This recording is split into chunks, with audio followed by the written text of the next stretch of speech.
If you're considering knee replacement, I'll bet one of the biggest questions is how do we control your pain afterwards without leaving your leg too weak to move? No, we're not going to sedate you and let you sleep for 6 weeks while the knee heals.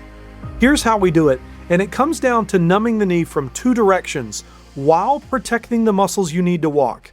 I am Dr. Corey Calendine, an orthopedic surgeon in Franklin, Tennessee. This is my independent clinical perspective, and it's not a substitute for advice from your own surgeon. Years ago, we used to use femoral nerve blocks. It worked for pain control, but it also shut down the quadriceps, the big muscle that straightens your leg. That weakness slowed recovery and made early walking really hard, so we moved away from it.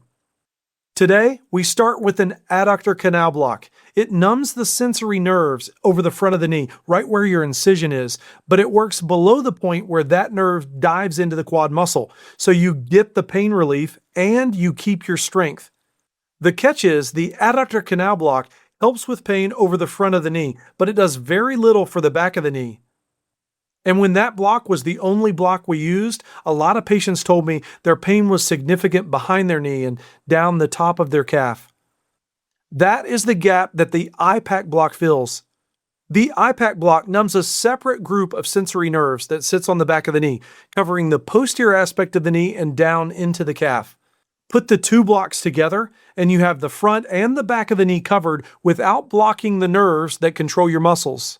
We place these blocks under ultrasound guidance, so we hit these precise spots, and we work closely with our anesthesiologist on exactly which medication to use and how much of that medication to use. We want enough pain medicine to blunt the pain, but preserve your muscle control. The goal here is simple: get real pain relief and have a leg that you can walk on and control. We need you to get up early. That's what drives fast recovery.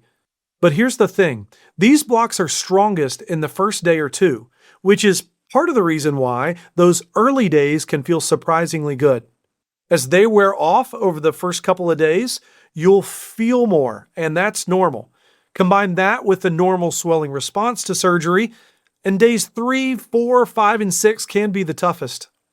That's when your other pain medication and your icing routine have to take over.